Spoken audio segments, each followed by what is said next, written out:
Olá, hoje é quinta-feira, dia 20 de agosto de 2020. 2020. Pois é. E eu quero dizer que tenho uma coisa muito importante para alertar você.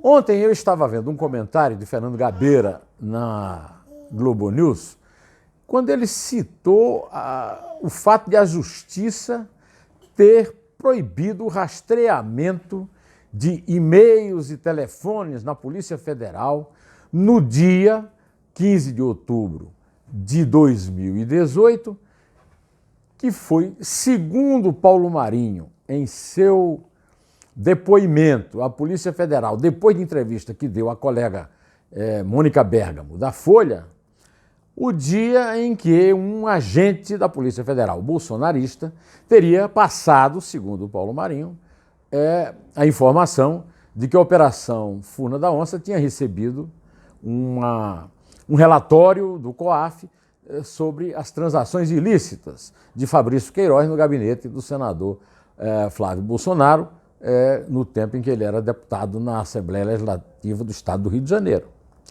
Aí eu liguei para o Gabeira e o Gabeira disse, olha, quem me falou isso foi o Paulo Marinho.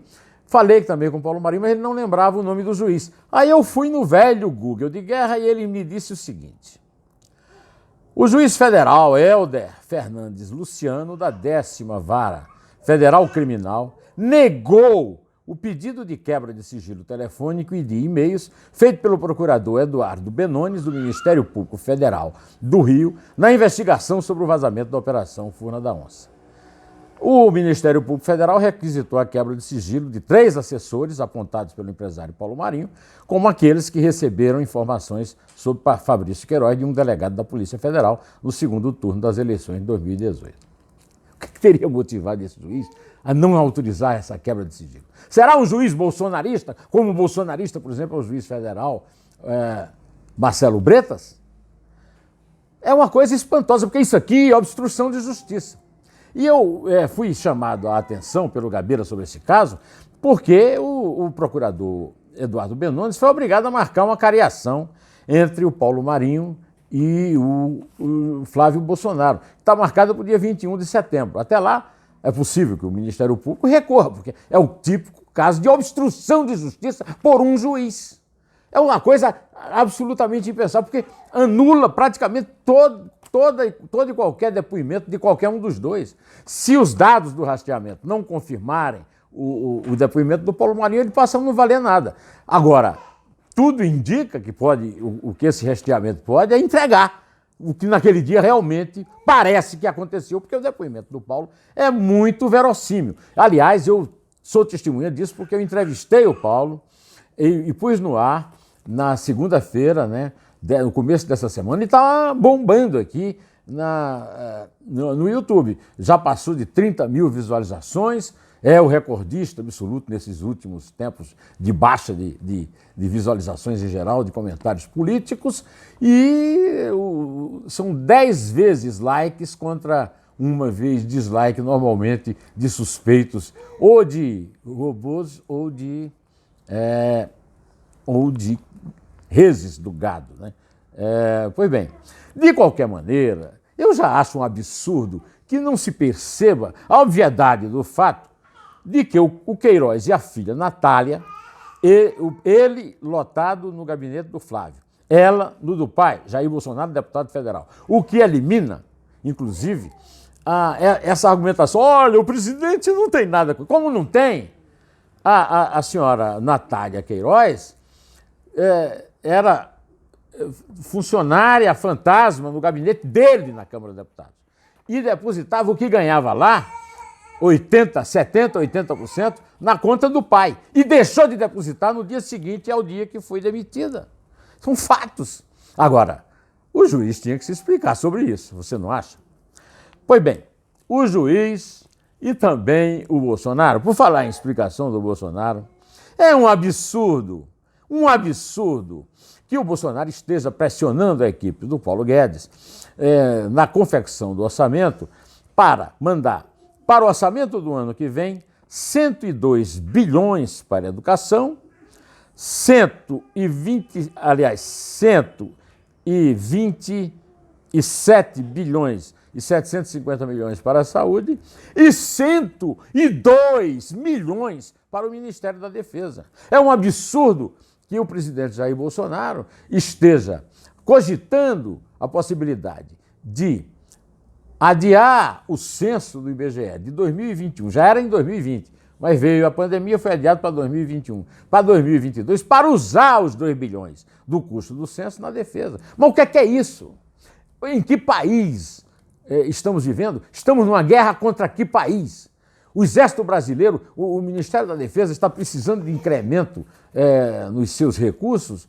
Por quê? Os militares estão sendo sabotados? Ao contrário, olha aqui, houve um privilégio para os militares na reforma da Previdência.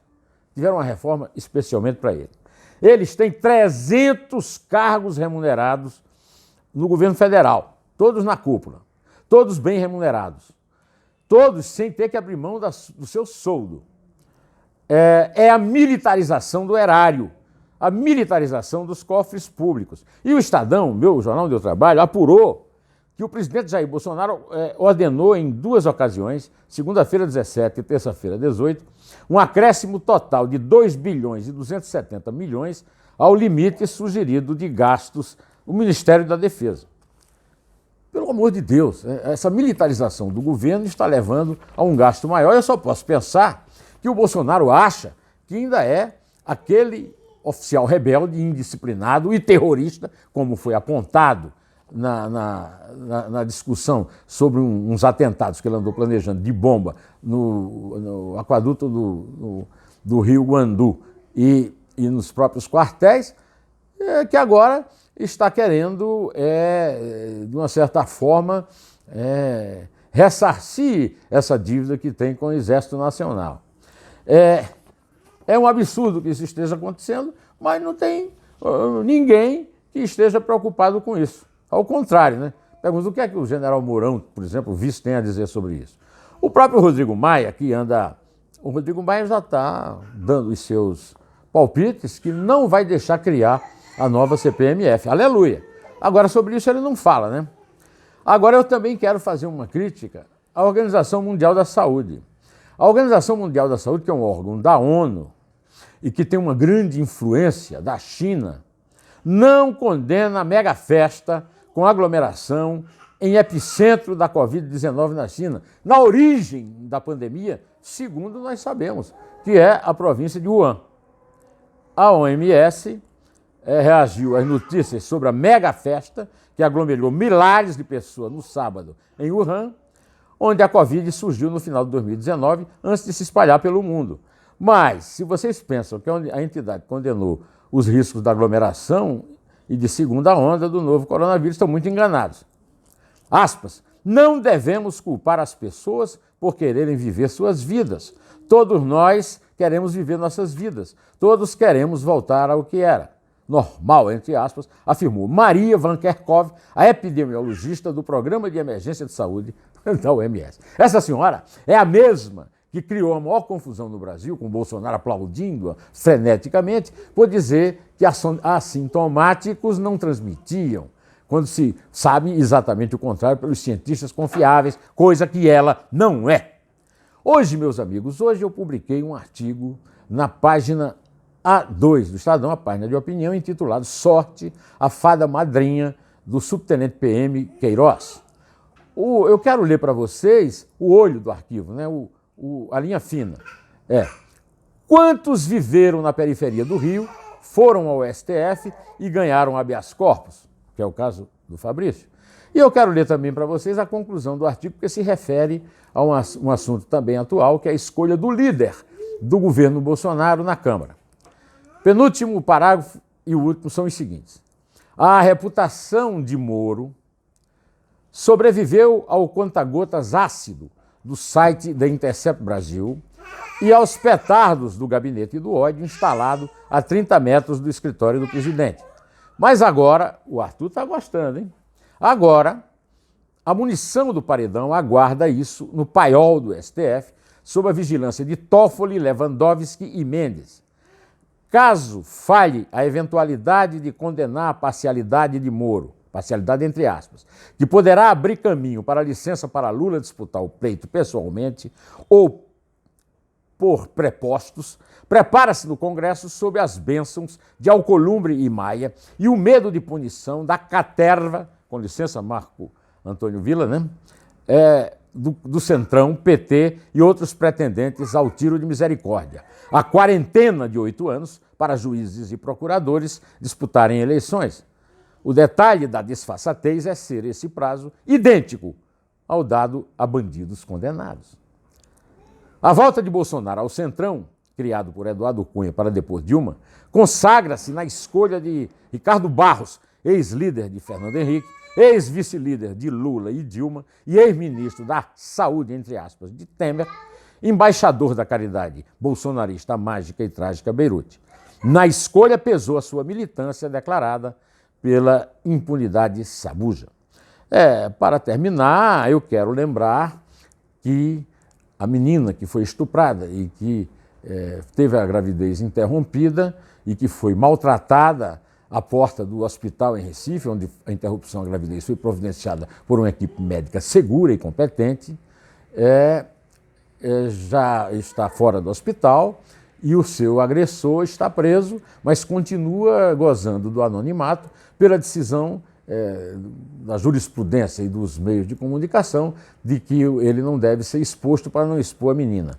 Eu manifestei uma opinião aqui contra e tive um apoio que eu considero importante, eu leio aqui para você. Um dos meus autorizados, especialista em segurança pública do Brasil, o coronel Zé Vicente, me passou um WhatsApp dizendo exatamente o seguinte: nos Estados Unidos é comum divulgar molestadores como medida de proteção aos moradores. Costuma fazer parte da sentença judicial. Devia ser o mesmo aqui. A família do predador não ficará mais prejudicada do que está com a sua ação. É sabido que essa tara é incurável e voltará a atacar assim que for libertado. Eu quero dizer que esse senhor já está identificado e circula nas redes sociais, apesar dessa hipocrisia de o nome dele não sair nos jornais nem ser citado nos noticiários da rádio e da TV. Claro, só que eu não vou dizer o nome dele porque eu não vou expor o jornal a alguma possibilidade de censura, né? Ou de punição judicial, né? Por falar em punição judicial, o ministro do Supremo Tribunal Federal, Celso de Mello, que é o relator do famoso processo a respeito da tentativa do Bolsonaro intervir na Polícia Federal, está de licença médica e eu continuo achando que ele poderia estar julgando lá no Supremo, mesmo no hospital, como aliás ele já teve várias vezes, né?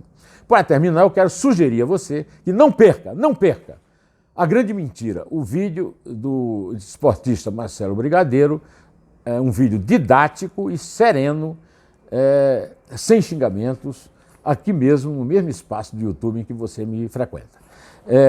Direto ao assunto. Em té. Só a verdade nos salvará.